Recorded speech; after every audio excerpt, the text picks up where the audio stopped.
Okay guys, let's make cabbage rolls. Let's start by preparing our cabbage, okay? I got the filling sitting over here. We'll talk about that later, but I want to get this cabbage started.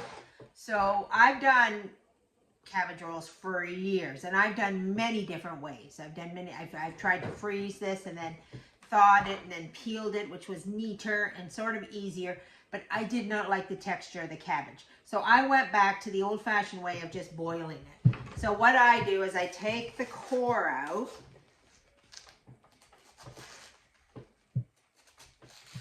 Try not to, stab yourself. And then I pop this into a giant pot of boiling water. Now the water is salted. I always salt my water, always, when cooking. Okay, so let's take this over to our pot and let's pop it in. Okay, here we go. It's almost boiling, so I'm going to pop that in. And when those leaves separate from the cabbage, I'm going to pull them out. All right, guys, so we're boiling our cabbage, and as it cooks, it falls away from the head, and then we pick it up and we put it to the side there. This job is a little tedious and a little time consuming, but we just keep at it and keep till the cabbage is all gone. Okay guys, that's we got some of our cabbage done, and now we have mixed in this bowl. I have 2 pounds of beef and 2 pounds of ground pork. It's best to have both. I know a lot of people don't like that, but really the flavor does come from the pork. And half beef, half pork is such a nice mixture and brings such good flavor. And then over here, we have 8 cups of plain rice. I didn't do nothing fancy with this rice. It's just rice and salt.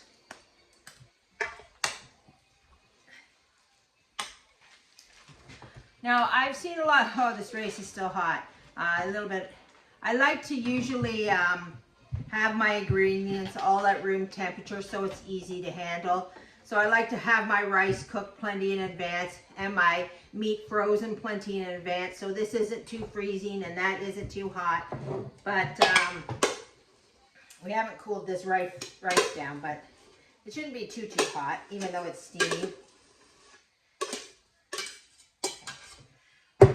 So a lot of people, as you notice, the rice is actually double, probably, maybe not double, maybe it's 50-50. So 8 cups of rice and 4 pounds of meat. Remember, the rice is in here. This is poor man's dinner. This is what they did to stretch food. They had lots of rice and a little bit of meat. So a lot of people, when they're making cabbage rolls, they go, oh, maybe more meat is better. No, more meat is not better, because if you want an authentic cabbage roll, you want it the way they would have ate it. And salt, actually, we're just going to salt. There's a lot of stuff in here, so you want this kind of good and salted.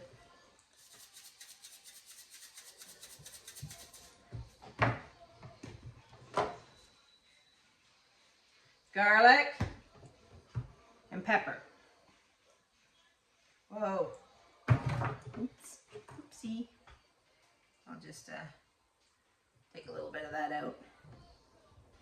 I mean, a lot of people here wouldn't mind. There's a lot of stuff in there, but as you know, my mother and the pepper doesn't go well. Okay, so we're going to mix this up together. I don't put anything else in this. There is no need to get fancy with this dish. You know, try to zhuzh it up with onions or try to zhuzh it up with green peppers. I've done all that in the past.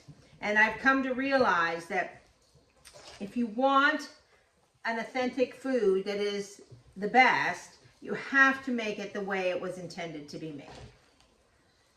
Right? With lots of rice, very little meat, and not a whole lot of spices. Okay, so we're going to take our cabbage leaf, and I like them when they're cooled, and we're going to cut out the hard part like a little V. We're going to get rid of that core. So it looks like that, like a little V. Then I'm going to take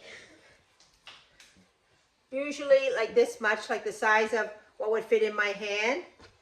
And I'm going to pop it in this little leaf. And then I'm going to fold it here. So then we're just going to tuck it in like a little egg roll or a little wrap or whatever. Roll it and put it there. Okay, so we're going to cut out that core. Take a nice little batch. Roll it. Now I'm making a smaller pan. This is for our supper tonight, and then a bigger pan that later I'm going to freeze. Okay guys, now on to our big pan.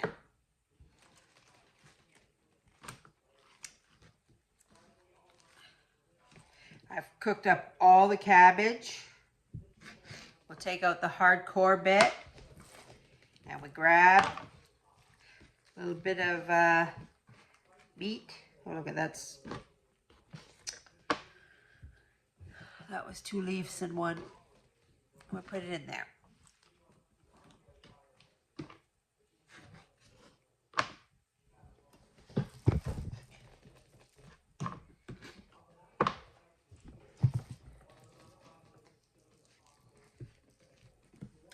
When I get to these little small inside pieces, this is down, you're getting into the core of the cabbage. When you have these pieces, I just kind of use this little, I don't cut the core out, I kind of just use it as a little, like a shell, and put it in there. And sometimes if the cabbage is too small, I just take another small piece and wrap it around. When it cooks in the tomato juice, the cabbage will just shrink and form around the meat. So you won't notice it. It won't be like that. It won't be all bumpy and you know, like that. It'll be all shrunk around. It will be all shrunk around the meat and look just like a normal cabbage. All right, finally done rolling and stuffing all these cabbage. I used all the meat and all the cabbage. I had 2 heads of cabbage, and I had a little tiny cabbage here that I used up to go with it. So we're going to call it 2.5 cabbage heads. 4 pounds of meat, 8 cups of rice. This is my leftover little nubbies. That's going to the chickens. So that's all that's left. That's all we got left over here. And we're going to have, we're going to put our sauerkraut on here. We already ate our supper. That first tray I made for supper, we ate it. I'm going to have to go buy another jar of sauerkraut because my son thought the sauerkraut was pretty skimpy. So I'm going to probably go buy another jar of sauerkraut tomorrow and make sure there's lots of sauerkraut on these things. I got a couple jars here in the fridge that I needed to use up. So and we'll put the tomato juice on, and we'll pop these in the oven. 2 cans of tomato juice. Okay. We're going to get all this tomato juice on here.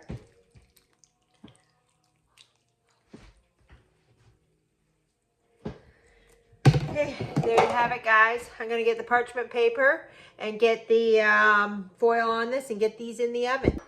So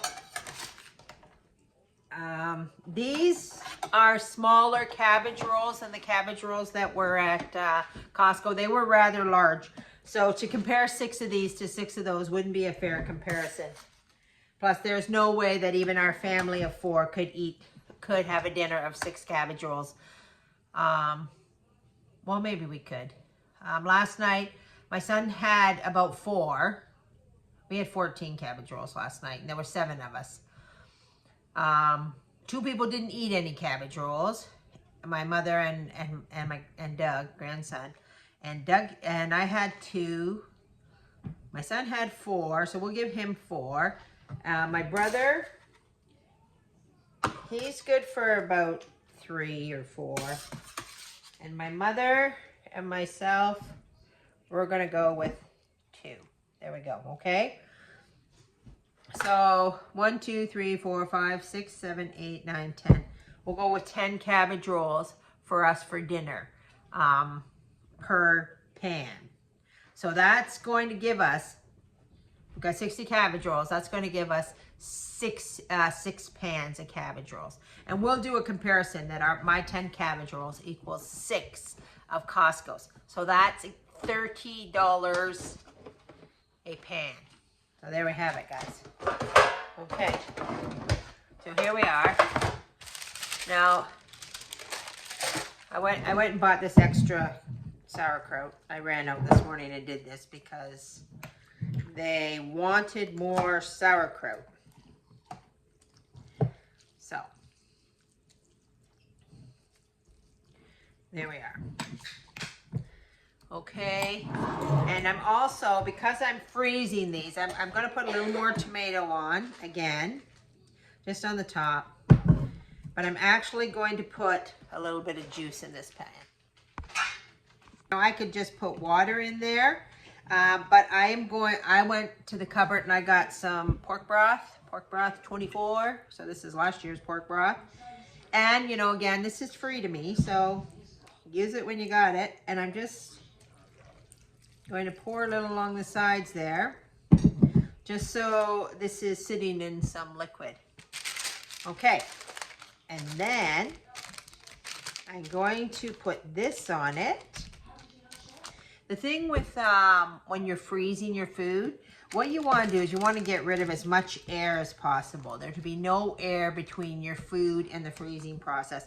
I was going to put saran wrap over this too, but I'm really not going to bother because it's right at the top. So I'm just going to put the parchment paper, and then I'm going to put the foil over it.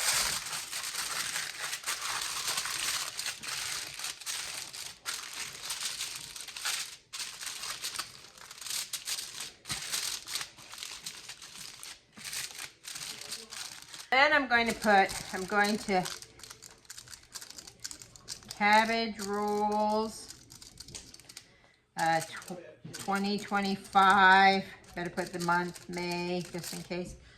Okay, so, and then I'm going to, now I got to do some strategic work in my freezer to find room for all this stuff. I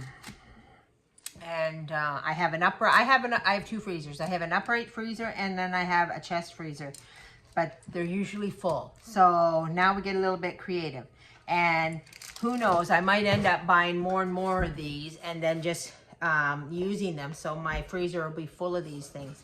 Usually when people make freezer meals, they put them in plastic, in freezer bags. But I'm trying to, you know, be as economical with this as possible. Okay, I'm gonna get finished. I'm gonna wrap up the rest of those cabbage rolls. Okay guys, I'm here with my cabbage rolls.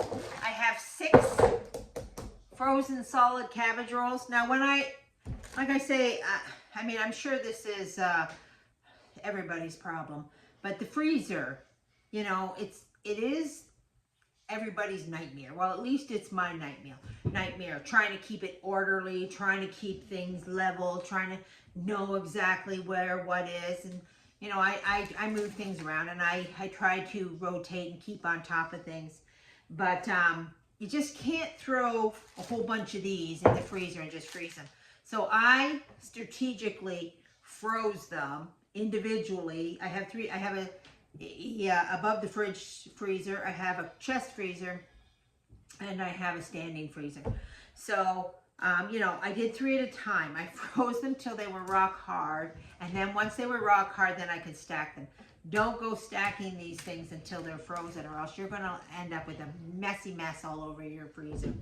But anyway, I got them all frozen, so I wanted to just, you know, come back on here and do a recap of what we've done with these cabbage rolls. Like I said, I have 6 in the freezer, and we've already eaten. The very first night I made them, this has been a bit of a process here. I would have, say, 2 packages of these. So according to the pricing of Costco, I say I would have what they would have equaled to 8 packages of cabbage rolls at $30 a piece, roughly $30 a piece for a package of 6 cabbage rolls from Costco. So 60, 120, 180. We're talking $240 worth of cabbage rolls if I were to, you know, sashay down to Costco and buy them from them. But instead, making them from scratch, packaging them myself, putting them in my freezer, this cost me what I figure about $45. Okay, so I have $20 worth of meat in here. The cabbage was almost $9. Two things of sauerkraut. So that's another, I'm doing some rough rounding here. So that's another $40. So that's $20 worth of meat. $20, another 10 for cabbage and rice. We'll say cabbage and rice, $10. Sauerkraut is $5 a jar, and I would say roughly two jars to do that. So that's another $10, and then 2 cans of tomato juice. $47. We'll say $47 because of the can of the tomato sauce too. Okay, so $47, guys, versus $240 from Costco. We have got to rethink how we do things. And I know this is work, but you know, nobody really is looking forward to you know, not being able to afford to eat. So if we want to afford to eat, we have to learn how to get back to the basics, do it from scratch, do it ourselves, make the investment of the pans. Like I say, I chose to buy those pans because I think aluminum is going to get very pricey. So I want to kind of get a jump ahead of the bandwagon, and I want to have reusable pans, so I'm not counting on buying disposable. Okay, guys, so that's it. That's it for today. Hope you found this helpful or encouraging. Hope you know, say to yourself, geez, cabbage rolls aren't so bad to make, hard to make. I'll go out and make some myself. And I hope you have a good day. Oh, and stay tuned this week, because this week I'm going to really be pumping out the videos, because I'm going to take what I bought and I'm going to turn it into food ingredients that you would buy off of a shelf already processed. But you can cut that guy out and you can be your own processor. And we're going to see how much money we can save by just buying the ingredients and doing the work ourselves. Okay, guys, stay tuned to next couple of days, next day. I don't know how long it's going to take me, but we got things coming up. We got the turkey coming up. We got meatballs coming up. I've got turkey soup coming up, and I've got kidney beans coming up. All of this product is going to be from this same haul of food, and it is going on our shelves. Okay, guys, God bless, and we'll see you very shortly with another episode of what we're doing with those groceries. God bless, everybody.